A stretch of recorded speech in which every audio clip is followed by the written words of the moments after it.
अस्सलाम वालेकुम रहमतुल्लाहि वबरकातुहू। आप देख रहे हैं टॉप 10 विद GNM और मैं हूं गुलाम नबी मदनी। दुनिया भर से आज की 10 बड़ी और इंतहाई अहम खबरें जिन पर आज हम बात कर रहे हैं। नाज़रीन किराम, आज 29 सितंबर 2020 है और आज दिन है मंगल का। खबरों का सिलसिला शुरू कर लेते हैं। जो आज की पहली बड़ी खबर है ये अफगानिस्तान के मामलात के हवाले से है।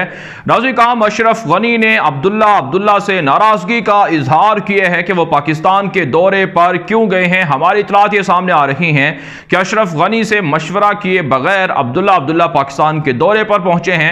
आप जानते हैं अब्दुल्ला पाकिस्तान के हामी हैं और पाकिस्तान के 3 रोजा दौरे पर पहुंचे हैं। पाकिस्तान के वजीर खारजा शाह महमूद कुरैशी और दीगर हुकाम से उनकी मुलाकातें भी हो रही हैं और वो पाकिस्तान का किरदार अफगानिस्तान के अंदर जो है उसे तस्लीम भी कर रहे हैं, खराज तहसीन पेश कर रहे हैं कि पाकिस्तान मुस्बत किरदार अदा कर रहा है। जबकि नाज़रीन काम, आप जानते हैं अशरफ गनी के राबते और कुर्बतें ज्यादातर वो भारत के साथ हैं, इसलिए कहा जाता है अंदरूनी खाना इनके दरमियान शदीद इख्तलाफात भी पाए जा रहे हैं कि वो पाकिस्तान के दौरे पर क्यों पहुंचे हैं। जबकि नाज़रीन काम, दोहा के अंदर इंटर अफगान मुज़ाकरात का राउंड जारी है। 17 रोज हो चुके हैं, कोई बड़ी वाज़े पेशरफ्त नहीं हुई है, ना ही मुज़ाकराती टीमों की आमने सामने कोई बड़ी मुलाकात हुई है। अभी तक एजेंडे पर इत्तिफाक नहीं किया जा रहा है। तालिबान के ज़राए अबलाग बताते हैं कि काबुल इंतजामिया जानबूझकर रुकावटें खड़ी कर रही है, जिसकी वजह से मामलात मजीद गंभीर होते जा रहे हैं, मसाइल उलझते जा रहे हैं, हल नहीं हो रहे। जबकि नाज़रीन काम, तालिबान ने अपने प्लान 2 के मुताबिक अफगानिस्तान के अंदर बड़ी कार्रवाइयां शुरू की हुई हैं और रात गए तालिबान की मुख्तलिफ कार्रवाइयों में 21 से जायद काबुल इंतजामिया के फौजी एहलकार मार डाले गए हैं और 5 चेक पोस्टें फतह करने का दावा किया गया है, जिनमें भारी जंगी साजो सामान भी कब्जे में लिया है। और तालिबान का दावा है कि गुज़श्ता 7 दिनों के दौरान काबुल फौज के तकरीबन 250 के लगभग जो फौजी हैं वो उनके सामने सरेंडर हो चुके हैं। जबकि नाज़रीन काम, पाकिस्तान के वजीर खारजा शाह महमूद कुरैशी ने कहा है अब्दुल्ला को कि अफगानिस्तान के अंदर जो खाना जंगी है इसका कोई हल होना चाहिए और ये किसी मसले का हल नहीं है, इसे ख़त्म होना चाहिए और जंग के जरिए से अफगानिस्तान का कोई मसला हल नहीं हो सकता है। पाकिस्तान क़याम अमन के लिए अपना किरदार अदा करता रहेगा। तालिबान से भी राब्ते में है पाकिस्तान और अफगान इंतजामिया से भी, ताकि दोनों के दरमियान मुआहिदा करा के इस जंग को ख़त्म किया जाए और अमरीकी अफवाज मुस्तकिल तौर पर अफगानिस्तान से निकल जाएं। बहरहाल नाज़रीन काम, आने वाले दिनों में तालिबान के हमले बढ़ेंगे और तालिबान की जानिब से जो प्रेशर है दोहा के अंदर इंटर अफगान मुज़ाकरात में वो भी ज्यादा तेज होगा। जबकि अमरीकी अफवाज के इनखला के हवाले से इतलात ये हैं कि वो तेजी से इनखला कर रही है और तकरीबन 4000 से भी कम फौजी अब अमरीका के अफगानिस्तान के अंदर रह गए हैं और 15 के करीब फौजी अड्डे, फौजी छावनियां तालिबान के वजह से खाली कर दी हैं। जो इंटर अफगान मुज़ाकरात का राउंड चल रहा है उससे पहले खाली करना थी तो वो खाली कर दी गई हैं। तालिबान का दावा है कि उनकी अफगानिस्तान के अंदर अब गिरफ्त मजबूत हो चुकी है, 85 से 90% इलाके उनके कंट्रोल में आ चुके हैं। आगे बढ़े नाज़रीन, जो आज की दूसरी बड़ी खबर है यह भारत की पाकिस्तान के खिलाफ प्रोपेगेंडा मुहिम के हवाले से है। ताज़ा इतला सामने आ रही हैं कि अक़वाम मुत्तहिदा के अंदर भारत ने पाकिस्तान पर इल्ज़ाम आयद किया है कि पाकिस्तान में अक़लियतें महफूज नहीं हैं, मजहबी आज़ादी नहीं है, हिंदुओं पर, ईसाइयों पर जुल्म और तशद्दुद किया जाता है। हालांकि नाज़रीन काम, ये वही बात होगी कि उल्टा चोर कोतवाल को डांटे। वही बात है कि भारत के अंदर जितना अक़लियतों पर जुल्म हो रहा है, जितने मुसलमानों पर हमले हो रहे हैं, जितना कश्मीरियों की हकूक़ की वायलेशन की जा रही है, शायद ही दुनिया के अंदर कहीं ऐसा होता हो। अब नाज़रीन काम, आप खुद दुनिया के अंदर ये खबरें देख चुके होंगे कि भारत के अंदर बसने वाले 30 करोड़ से ज़ायद मुसलमानों को मजहबी आज़ादी हासिल नहीं है। वह आज़ादाना तरीके से अपनी मजहबी इबादत को नहीं कर सकते, यहाँ तक कि कुर्बानी के मौके पर वो गाय की कुर्बानी नहीं कर सकते हैं और दाढ़ी टोपी देखकर हिंदू दहशतगर्द उन पर हमला करते हैं। फिर भी भारत पाकिस्तान को कहता है कि आपके यहां अक़लियतों पर जुल्म होता है। हालांकि नाज़रीन काम, दुनिया जानती है, बल्कि अक़वाम मुत्तहिदा की रिपोर्ट्स मौसूल हुई हैं दुनिया के अंदर, एमनेस्टी इंटरनेशनल और दीगर बड़े बड़े इदारे, ट्रांसपेरेंसी इंटरनेशनल, दुनिया के सब बड़े इदारे इस बात को तस्लीम कर चुके हैं कि जितनी बदयानती, करप्शन, मजालिम और जराइम भारत के अंदर हो रहे हैं, इतना दुनिया के अंदर कहीं पर भी नहीं होता। दिल्ली के फसादात मिसाल हैं और CAA जैसे काले कवानीन इसकी मिसाल है, बाबरी मस्जिद को शहीद करके वहां हिंदुओं का मंदिर बनाना इसकी मिसाल है, दीगर मसाजिद को गिराकर मंदिरों की तामीर के लिए जो मुहिम चलाई जा रही है वो इसकी वाज़े मिसाल है। और अब एक बड़ी खबर ये सामने आ रही है कि शिवसेना जो बदनाम जमाना जमात है उसने भारत की BJP के साथ इत्तेहाद कर लिया है। अब RSS के गुंडे एक ही जगह पर इकट्ठे होकर मुसलमानों के कत्ल की प्लानिंग कर रहे हैं। इसलिए जरूरी है कि भारतीय मुसलमान इकट्ठे हों, मुत्तहिद हों और भारत की मोदी दहशतगर्द के जालिमाना इक़दामात का मुकाबला करें, वरना एक के बाद एक मुसलमानों की मस्जिद शहीद होगी और मुसलमानों पर हमले भी बढ़ते रहेंगे। आगे बढ़े नाज़रीन, जो आज की तीसरी बड़ी खबर है ये लाइन ऑफ कंट्रोल पर भारत की इश्तियाल अंगेजी के हवाले से है। नाज़रीन, रात गए भारत की जानिब से लाइन ऑफ कंट्रोल पर फायरिंग की गई है, जिसके नतीजे में 79 शहरी आबादी को निशाना बनाया गया है और कई मकानात के नुकसान होने की इतलात मौसूल हो रही हैं पाकिस्तानी शहरी आबादी की जानिब से। जबकि नाज़रीन, पाकिस्तान की फौज की जवाबी कार्रवाई में 2 भारतीय फौजी हलाक हो चुके हैं, 1 भारतीय फौजी जख्मी हुए हैं, 2 चेक पोस्टें भी तबाह कर दी गई हैं। रवां साल अब तक भारत 2400 से जायद बार पाकिस्तान की सरहदी हुदूद की खिलाफ वर्जी कर चुका है और 50 से जायद भारतीय फौजी हलाक और जख्मी हो चुके हैं। लेकिन इसके बावजूद भारत इश्तियाल अंगेजी को प्रमोट कर रहा है, लाइन ऑफ कंट्रोल पर खतरनाक जंगी साजो सामान को मुंतकिल किया जा रहा है, फौजों में इजाफा किया जा रहा है और इल्जाम भारत पाकिस्तान पर लगाता है कि पाकिस्तान कश्मीर के फ्रीडम फाइटर्स को ड्रोन तैयारों के जरिए से असलहा फराहम करता है और भारत की LOC पर जो मूवमेंट है उसको रोकने के लिए पाकिस्तान हमले कर रहा है। आगे बढ़े नाज़रीन, जो आज की चौथी बड़ी खबर है ये चीन और भारत के दरमियान जंग और तनाव के हवाले से है। नाज़रीन, हालात बेहतर नहीं हो रहे बल्कि खराब से खराब तर हो रहे हैं। हमारी खबरें तज्ज़िये दुरुस्त साबित हो रहे हैं।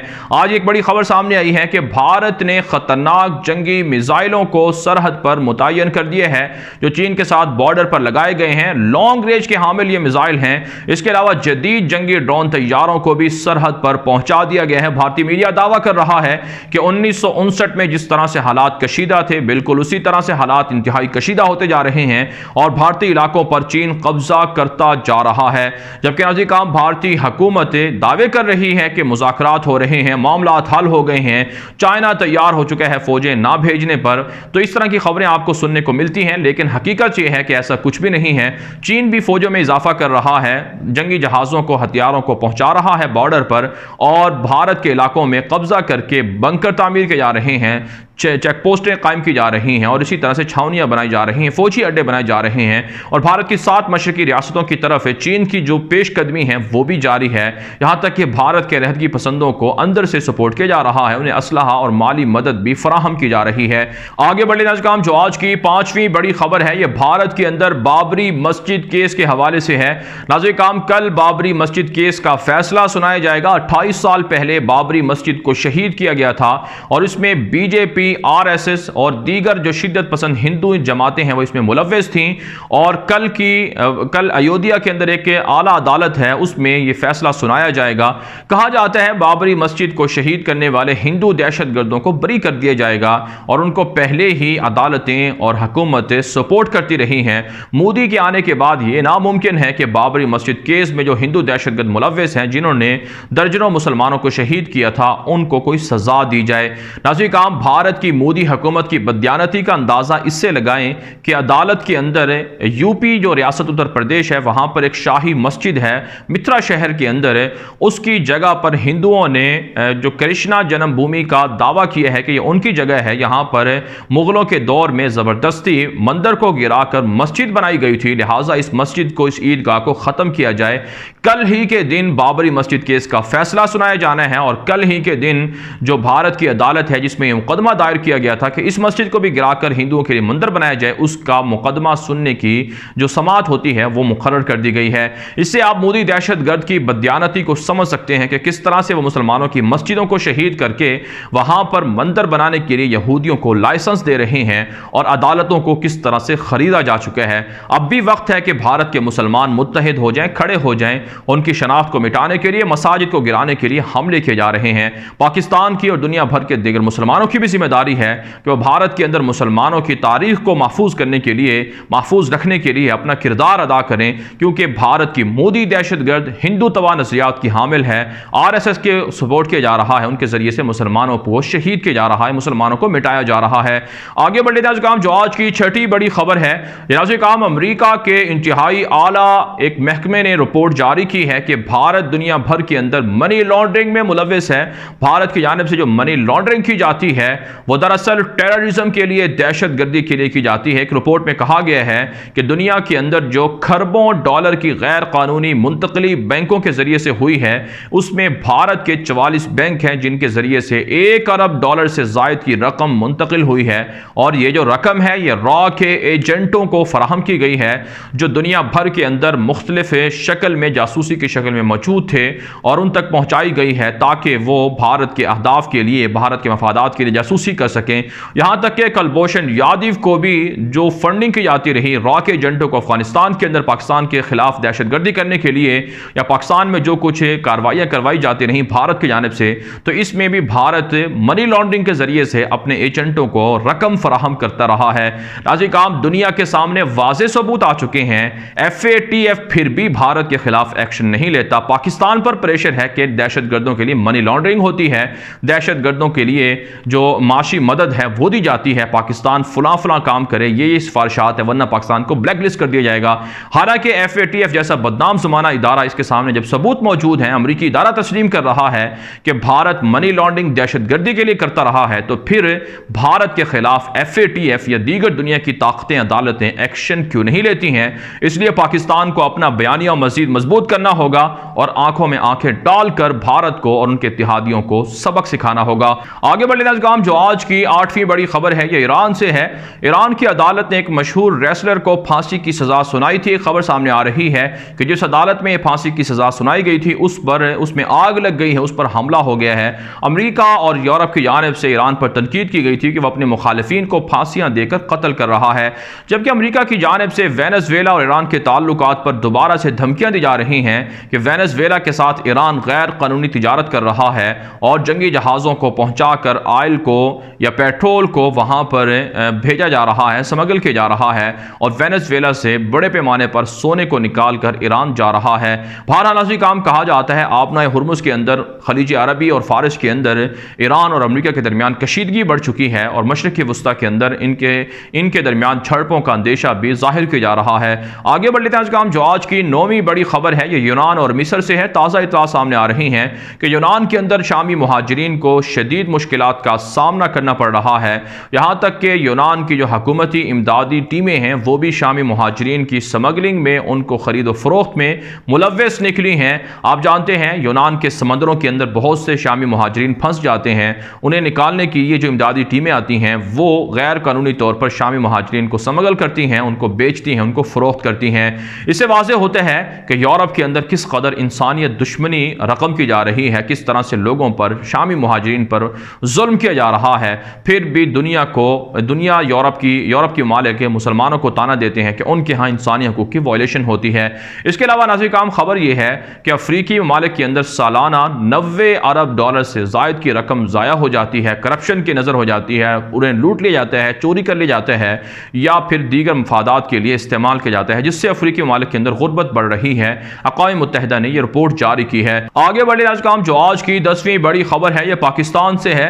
नाज़रीन काम 2002 के अंदर अमरीकी सहाफ़ी डैनियल पर्ल को कत्ल कर दिया गया था कराची के अंदर, और इस कत्ल के मुकदमे में उमर शेख नामी एक शख्स को गिरफ्तार किया गया था और अमरीका के अंदर, दुनिया भर के अंदर यह मुकदमा बहुत मशहूर हुआ था। डैनियल पर्ल कत्ल केस के अंदर सिंध हाई कोर्ट ने फैसला सुनाया था कि उमर शेख और उनके साथियों को रिहा कर दिया जाए, लेकिन पीपल्स पार्टी की हुकूमत, सिंध हुकूमत इस फैसले के खिलाफ थी और पाकिस्तान की सुप्रीम कोर्ट में दरख्वास्त दायर की गई थी। पाकिस्तान की सुप्रीम कोर्ट ने सिंध हुकूमत के इस फैसले में यह कहा है कि फिलहाल उमर शेख को रिहा ना किया जाए। जिसके बाद कहा जाता है कि अमरीकी सहाफ़ी के कत्ल के बदले में जिस पर इल्ज़ाम है इस शख्स पर, इसे रिहा नहीं किया जाएगा। कहा जाता है अमरीका का प्रेशर था कि पाकिस्तान इनको अमरीका के हवाले करे, लेकिन उमर शेख और उनके साथी ये दावा करते हैं कि उन्होंने अमरीकी सहाफ़ी को कत्ल नहीं किया है। बहरहाल काम आप जानते हैं माजी के अंदर CIA, ब्लैक वाटर्स और अमरीका पाकिस्तान के अंदर दहशत गर्दाना कार्रवाइयाँ करता रहा है और पाकिस्तान के अंदर बदअमनी को हवा देता रहा है, और अब भी अमरीका पाकिस्तान के खिलाफ मन घड़त रिपोर्टें जारी करके दुनिया के अंदर मनफी नैरेटिव पाकिस्तान के खिलाफ बयान करते हैं, जिसके लिए पाकिस्तान को चाहिए कि वो अमरीका से दो टोक या बराबरी की सतह पर मुलाकात करे या राब्ते रखे और ताल्लुकात बनाए ताकि पाकिस्तान पर प्रेशर ना डाला जा सके। बहरहाल काम दुनिया भर से थी आज की 10 बड़ी खबरें। इन खबरों के हवाले से आपकी क्या राय है? अपनी राय कमेंट के जरिए से जरूर हम तक पहुंचाएं। मजीद खबरों के लिए आप हमारे ट्विटर अकाउंट दुनिया मेरे आगे और गुलाम नबी मदनी फॉलो कर सकते हैं। आज के लिए इतना ही, इजाजत दीजिए। अल्लाह हाफिज।